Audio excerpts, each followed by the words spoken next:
अल्लाह के नबी फरमाते हैं माल तो मरते ही उसका साथ छोड़ देता है, घर वाले उसके कफन दफन तक उसका साथ देते हैं, उसको नहलाते हैं, उसको कफनाते हैं, उसके तजहीज़ और तकफीन तक उसका साथ देते हैं, उसको कब्र में दफनाने तक उसका साथ देते हैं। लेकिन जब कब्र में चला आया, जब कब्र का सन्नाटा और कब्र की तारीकी में पहुंच गया, तो वहाँ पर ना उसका माल उसके काम आएगा, ना उसके घर वाले उसके काम आएंगे। वहाँ पर अगर कोई चीज काम आएगी तो उसका अमल काम आएगा। हम तो इतने कठोर दिल हो गए, हम तो इतने सख्त दिल हो गए कि आज अपने मुर्दों को मिट्टी देते वक्त भी हमारी आंख में डर नहीं होता, हमारे दिल में डर नहीं होता। हम कब्रिस्तान जाने के बाद भी हंसते रहते हैं, हम मुर्दों को दफनाने के टाइम भी हंसते रहते हैं। मेरे प्यारे साथियों, जब कब्रिस्तान जाया करो, जब किसी की कब्र को देखा करो तो सोचा करो कि वो अंजाम आपका भी होने वाला है। आज अब्दुल गफ्फार साहब के चाहने वाले बहुत हैं। आज तकरीर के बाद बहुत से नौजवान मेरे पास आते हैं, शेख साहब एक सेल्फी आपके साथ लेना है, शेख साहब एक फ़ोटो आपके साथ लेना है। बहुत सारे लोग बड़ी मोहब्बत के साथ आकर के कहते हैं शेख साहब आज तक आपको वीडियो में देखा था, आज पहली बार आपको असली में देख रहा हूँ। बड़ी मोहब्बत करते हैं लोग, बड़ी बड़ी बड़ी बातें करते हैं, मगर जब मैं कब्र में जाऊँगा, जब अल्लाह के यहाँ मेरी नेकियाँ कम पड़ जाएंगी, मेरे गुनाह ज़्यादा पड़ जाएंगे, मुझे कोई चाहने वाला और मुझसे मोहब्बत का कोई दावा करने वाला न कब्र में मेरे काम आएगा, न आखिरत में मेरे काम आएगा। मेरे चाहने वालों की बात छोड़ दो मेरे भाई, मेरी बीवी मेरे काम नहीं आएगी, मेरे बच्चे मेरे काम नहीं आएंगे, मेरे माँ बाप मेरे काम नहीं आएंगे। अल्लाह ने कुरान में नक्शा खींचा, यौमा यफिर्रुल मर्उ मिन अखीही व उम्मिही व अबीही व साहिबतिही व बनी। क़यामत के दिन इंसान अपनी माँ को देख करके भागेगा, अपने बाप को देख करके भागेगा, अपनी बीवी को देख करके भागेगा, अपने बच्चों को देख करके भागेगा। क़यामत का दिन तो इस कदर नफ्सी नफ्सी का आलम होगा कि अल्लाह ने कुरान के 29वें पारे में फरमाया, यवद्दुल मुजरिमु लौ यफ्तदी मिन अज़ाबि यौमिज़िन बिबनी व साहिबतिही व अख़ीही। क़यामत के दिन इंसान ये कहेगा, आए अल्लाह मेरे बच्चों को तू ले ले, मुझे छोड़ दे, मेरे माँ बाप को तू ले ले, मुझे छोड़ दे, आए अल्लाह मेरी जगह मेरी बीवी को तू सज़ा दे दे, लेकिन मुझको छोड़ दे। लेकिन अल्लाह फरमाएगा नहीं नहीं, हमारी बारगाह में ऐसा नहीं हो सकता। ला तज़िरु वाज़िरतुन विज़रा उख़रा। क़यामत के दिन कोई किसी का बोझ नहीं उठाएगा। वो दिन होगा क़यामत का, उस दिन का डर आज हमारे दिलों से मेरे भाइयों निकल चुका है। हज़रत उमर फारूक को देखो, फजर की नमाज पढ़ा रहे हैं, आपको तो फजर की नमाज का पता भी नहीं होगा। जलसे में 1000 लोग आते हैं और फजर की जब अजान होती है, अस्सलातु खैरुम मिनन नौम की सदाएं बुलंद होती हैं। मस्जिद में जा कर के देखो तो 8-10 लोगों के अलावा कोई नज़र नहीं आता। रात रात भर उर्दू में और बंगला में तकरीर सुनने वाले और बड़े बड़े शायरों से अल्लाह के नबी की तारीफ सुनने वाले फजर की नमाज में ख्वाब खरगोश के मज़े ले रहे हैं, सो रहे हैं, और फजर की नमाज में वो हाजिर नहीं है। मेरे प्यारे साथियों, मेरे प्यारे साथियों, नमाज के बग़ैर आप इस्लाम का तसव्वुर भी कैसे कर सकते हैं। उमर फारूक मुसलमानों के खलीफा हैं और फजर की नमाज पढ़ा रहे हैं, फजर की नमाज पढ़ा रहे हैं, और आगे की सफ में, पहली सफ में अबू लूलू फिरोज नाम का एक आदमी जो पारसी मज़हब का मानने वाला है, मुसलमान नहीं है, पारसी मज़हब का मानने वाला है। हज़रत उमर के ख़िलाफ़ उसके दिल में दुश्मनी है, वो खंजर लेकर के आया है और पहली सब में वो शामिल है, और उसका मकसद हज़रत उमर के ऊपर अटैक करना है। जैसे हज़रत उमर ने नमाज शुरू की, वो आगे बढ़ा, उसने हज़रत उमर के ऊपर अटैक किया और हज़रत उमर के नाफ के पास उसने हमला किया। खून की धार बहने लगी, हज़रत उमर तड़प करके मुसल्ले के ऊपर गिर जाते हैं, लेकिन नमाज नहीं रुकती है, नमाज नहीं रुकती है। हज़रत उमर मुसल्ले पर गिरने के पहले अपने ठीक पीछे अब्दुर्रहमान इब्न औफ का हाथ पकड़ करके उनको आगे बढ़ाते हैं। हज़रत उमर फारूक नीचे तड़प रहे हैं, उनके पेट से खून बह रहा है, मगर नमाज नहीं रुकी है, मुसलमानों की नमाज जारी है, कंटिन्यू है। अबू लूलू ने हजरत उमर के ऊपर हमला किया, उसके बाद 3-4 और लोगों के ऊपर भी उसने हमला किया, और जब उसको ये लगा कि अब वो पकड़ लिया जाएगा, उसने खुद के ऊपर हमला करके सुसाइड भी कर लिया। ये सारा मामला पहली सफ में हो रहा है, पीछे के लोगों को कुछ पता भी नहीं है।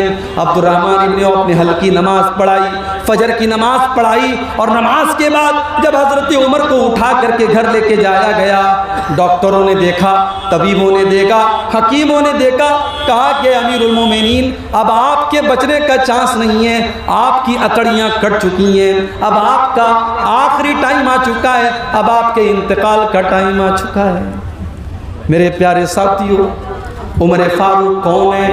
उमर फारूक वो सहाबी हैं कि अल्लाह के नबी कहा करते थे, अय उमर, जिस गली से तुम गुजर जाते हो उस गली से शैतान भाग जाता है। ये मकाम था हजरत उमर का।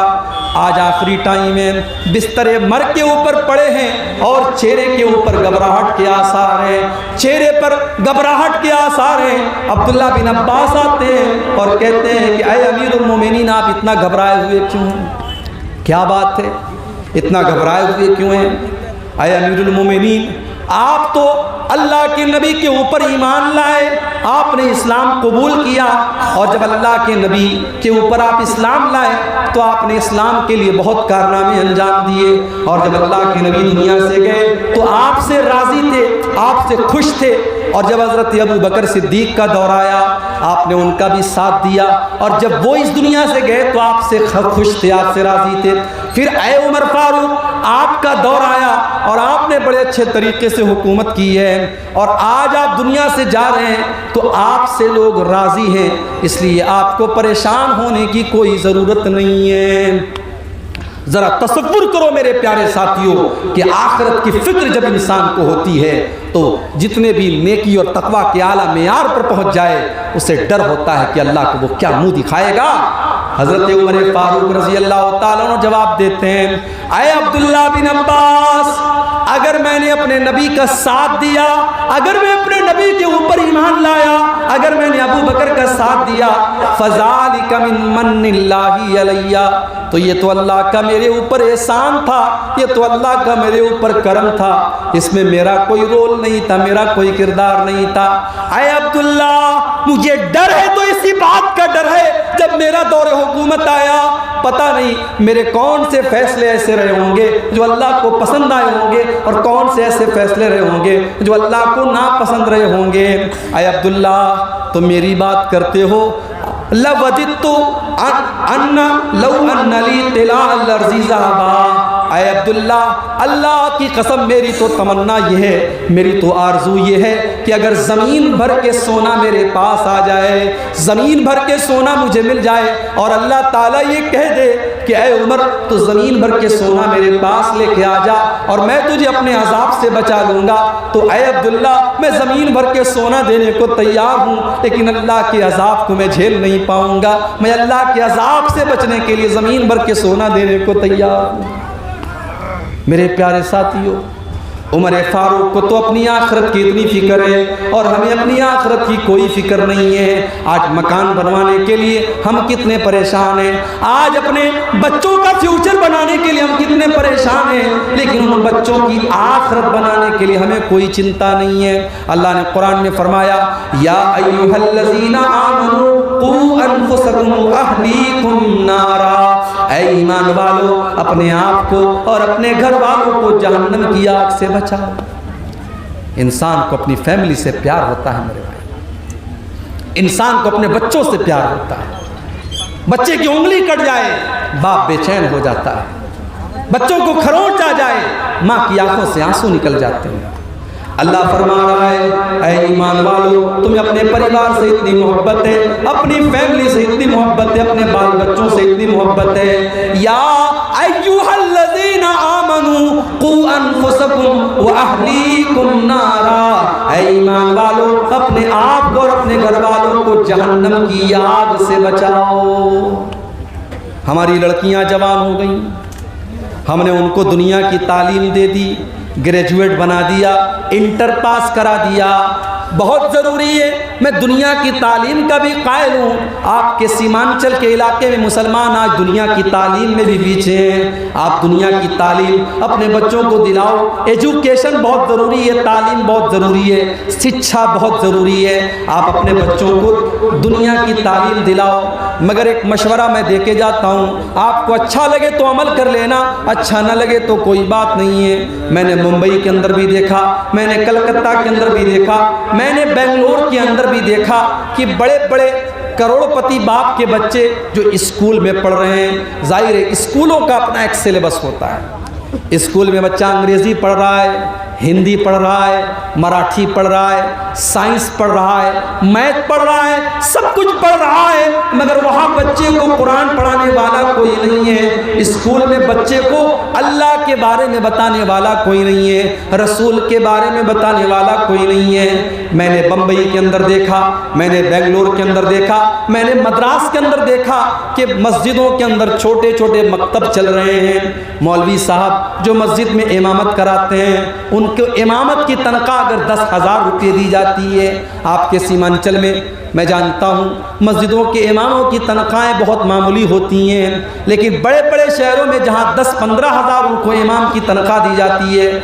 वहाँ इमाम को इमामत के साथ साथ ये ड्यूटी भी दी जाती है कि आपको बच्चों को मकतब में कुरान पढ़ाना है, नबी की बातें बताना है। बाकायदा स्कूलों के बच्चे 1 घंटे के लिए 2 घंटे के लिए मस्जिद में आकर के मौलवी साहब से दीन की बेसिक बातें सीख लेते हैं। अब वो बच्चा स्कूल में पढ़ करके जब डॉक्टर बनता है, जब इंजीनियर बनता है, जब वकील बनता है, तो उसके दिमाग के अंदर उसने बचपन में मौलवी साहब से जो दीन की बुनियादी बातें सीखी थी, उसने अल्लाह के बारे में जाना था, उसने रसूल के बारे में जाना था, उसने आखिरत के बारे में जाना था, उसने नमाज का तरीका सीखा था, उसने नमाज की दुआएं सीखी थी। उस बच्चे के दिमाग में वो सारी बातें हमेशा हमेशा के लिए फिट हो जाती हैं। और जब वो बच्चा ज़िंदगी के किसी भी मैदान में जाता है तो वो अपने इस्लाम को, अपने ईमान को, अपने कुरान को, अपनी नमाज को नहीं भूलता है। मेरे प्यारे साथियों, आज मुसलमान लड़कियां अगर गैरों के साथ फरार हो रही हैं और बाकायदा एक साजिश के तहत उनको इस्लाम से निकाल करके उनको मुर्तद बनाया जा रहा है और उनके साथ साजिश रच करके उनकी इज्जत का सौदा किया जा रहा है, तो उसके बहुत बड़े जिम्मेदार हम और आप हैं। हमने अपने बच्चियों को दीन की तालीम नहीं दी, हमने अपने बच्चों को दीन की तालीम नहीं दी। सीमांचल में गांव-गांव में मदरसे हैं, मगर मदरसे में सारे लोग तो अपने बच्चों को नहीं पढ़ाते। सारे लोग तो अपने बच्चों को मदरसे में पढ़ाने को तैयार नहीं है। हमारा बच्चा मदरसे में नहीं पढ़ेगा, मदरसे का खाना हमारा बच्चा नहीं खाएगा।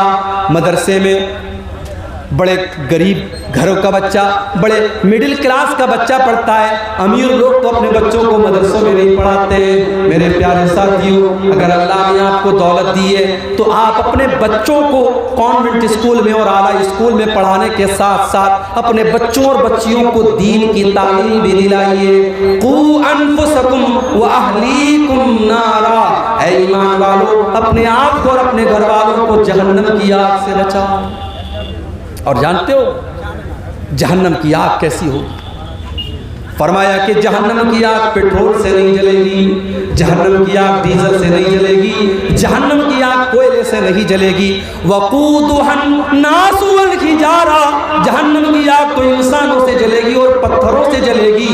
अलैहा मलाइकतुन गिलाज़ुन शिदादुन ला यासूनल्लाह, उस जहन्नम के जो दारोगा होंगे, उस जहन्नम के जो चौकीदार होंगे, वो बड़े टाइट होंगे, बड़े सख्त होंगे।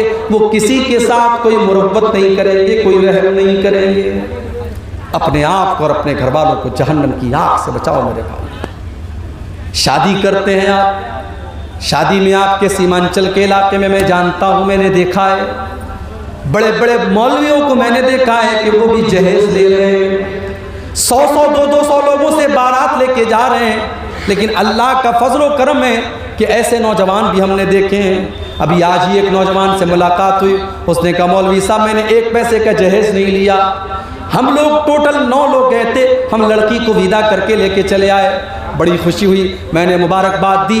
आज ऐसी शादियाँ भी होती हैं, और जब ऐसी शादियाँ होती हैं तो मियाँ बीवी के रिश्ते में मोहब्बत पैदा होती है। जब ऐसी बीवी आपके घर में आएगी जिसमें आपने जहेज की कोई डिमांड नहीं की होगी और बारात का कोई चक्कर नहीं होगा, और आपने रस्म व रिवाज से अपने आप को पाक किया होगा, वो निकाह के जरिए जब आप अपनी बीवी को घर में लाएंगे, उस रिश्ते में अल्लाह ताला बरकत पैदा करेगा। जो औलाद पैदा होगी वो औलाद भी नेक पैदा होगी। आज औलाद क्यों खराब पैदा हो रही है? जब माएँ खराब हैं, जब बाप खराब है, तो बच्चे तो खराब होंगे ना।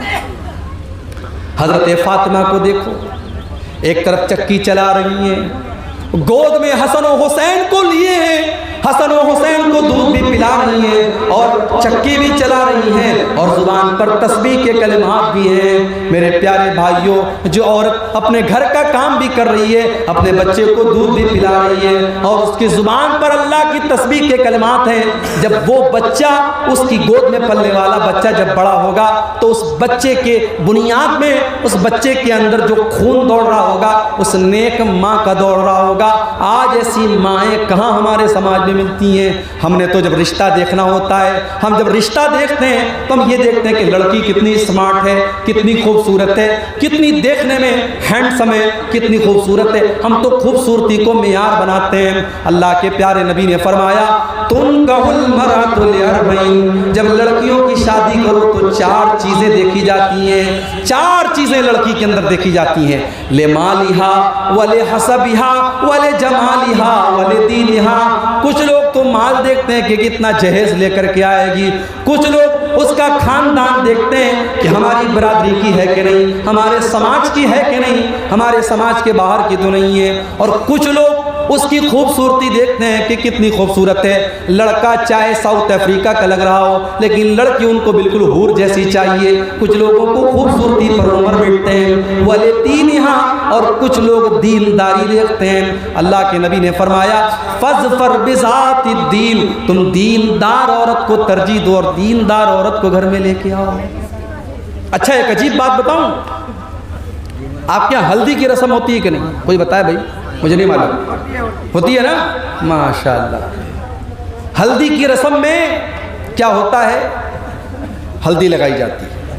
अब तो बाकायदा बड़े बड़े फंक्शन होते हैं शादी के 1-2 दिन पहले हल्दी के नाम से। उसमें बहुत सारे घर की औरतें जो होती हैं वो हल्दी के रंग का कपड़ा पहनती हैं, पीले रंग का कपड़ा पहनती हैं, और खाना पीना होता है, पूरा फंक्शन होता है, उसको कहते हैं हल्दी की रस्म।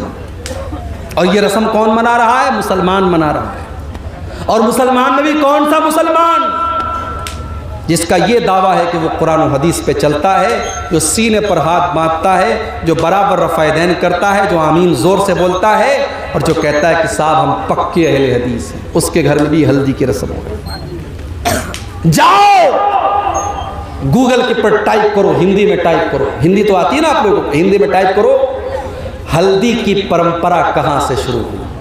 बस इतना टाइप कर दो गूगल के अंदर जाके। हल्दी की परंपरा हमारे भारत में शुरू हुई, ये भारतीय परंपरा है, और हिंदू समाज के अंदर हल्दी को यह माना जाता है कि अगर आपने हल्दी लगाई है तो आपको नजर नहीं लगेगी। समाज के अंदर, घर के अंदर मनहूसियत नहीं आएगी, नजर नहीं लगेगी। इस पर्पज के साथ और इस उद्देश्य के साथ हल्दी लगाई जाती है। और आज हमारा मुसलमान भी अपने शादी ब्याह पर हल्दी लगा रहा है। क्या आपने अल्लाह के नबी की वो हदीस नहीं पढ़ी? मन तशब्बह बिक़ौमिन फहुवा मिनहुम, जो किसी कौम की नकल करेगा वो उन्हीं में से होगा, उन्हीं में से होगा। और आगे बढ़िए, शादी के मौके पर लड़का जब अपनी ससुराल जाता है तो उसकी जवान जवान सालियाँ उसका रास्ता रोक लेती हैं, जवान जवान सालियाँ उसके जूते चुरा लेती हैं, और जब तक वो जूता की चुराई न दे दे, वो दरवाजे की छिकाई न दे दे, तब तक वो अपनी बीवी को रुखसत करके लेके नहीं जा सकता। मेरे प्यारे साथियों, ये सारे काम होते हैं, और शादी के कार्ड पे लिखा जाता है निकाह मसनून। ओ लोगों, इस निकाह के अंदर हमने कुछ भी मसनून नहीं रखा। इस निकाह के अंदर कोई भी काम हमने सुन्नत के मुताबिक नहीं रखा। बस एक काम सुन्नत के मुताबिक हो रहा है, मौलवी साहब आते हैं, निकाह पढ़ाते हैं, बस यही काम सुन्नत के मुताबिक हो रहा है, बाकी सर से पैर तक निकाह के अंदर हराम काम हो रहे हैं। कितने लोगों की शादी में वीडियो रिकॉर्डिंग होती है, बाकायदा वीडियो कैमरा वाला आता है और औरतों के अंदर घुस घुस करके दुल्हन का और उसके कमरे का वीडियो बनाता है और बाद में बड़े शौक से वो वीडियो भी देखा जाता है। मेरे प्यारे साथियों, या अय्युहल्लज़ीना आमनू उदखुलू फिस्सिल्मि काफ़ा, ऐ ईमान वालों तुम इस्लाम के अंदर पूरे के पूरे दाखिल हो जाओ। अगर आप पूरे के पूरे मुसलमान हैं तो आप शादी ब्याह में भी मुसलमान बनिए। सिर्फ नमाज में मुसलमान बनने से काम नहीं चलेगा, शादी ब्याह में भी आपको मुसलमान बनना पड़ेगा। और ये जहेज, इस जहेज ने तो आज जीना हराम कर दिया है समाज में।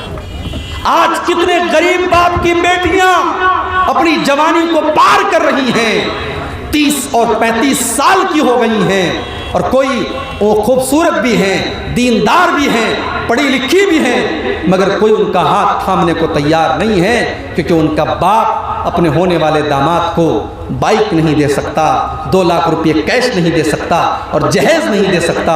मेरे प्यारे साथियों, इस जहेज की रस्म ने आज कितने गरीबों की बेटियों को अपने कदम हराम रास्ते की तरफ लेके जाने पर मजबूर किया है, और कितनी जवान बेटियों की जवानी ढल गई, और कितने घरों में बदकारी हो गई, और कितने बापों ने खुदकुशी कर ली और बेटियों ने खुदकुशी कर ली, मगर हमारी आंखें नहीं खुलती और हम इस रस्म से पीछा छोड़ाने को तैयार नहीं हैं, क्योंकि लालच भरा हुआ है दिल के अंदर। और निकाह के ज़रिए हम ये चाहते हैं कि हम अपने बेटे का सौदा कर लें और शादी के ज़रिए हम पैसा कमा लें। लड़का जितना क्वालिफाइड है और लड़के के पास अगर गवर्नमेंट जॉब है, सरकारी नौकरी है, तो उतने ज़्यादा जहेज की डिमांड की जा रही है। मेरे प्यारे साथियों, हमने अपनी इन हरकतों से बेटी को बोझ बना दिया है। बेटी बोझ बन गई है। आज किसी को 2 बेटियां हों और तीसरी बेटी उसको हो जाए तो हॉस्पिटल की नर्स भी बड़ा धीरे से आके कहती है, साहब आपको बेटी हुई। उसको पता है कि इसको कोई खुशी नहीं होगी। हाँ, बेटा अगर हुआ है तो हॉस्पिटल की नर्स भी आकर के कहेगी कि हमें मिठाई खिलाइए, हमें नजराना दीजिए, क्योंकि बेटा हुआ है तो कमा के लाएगा, और बेटी हुई है तो उसको जहेज देना पड़ेगा। हमने बेटियों को बोझ बना दिया है मेरे प्यारे साथ।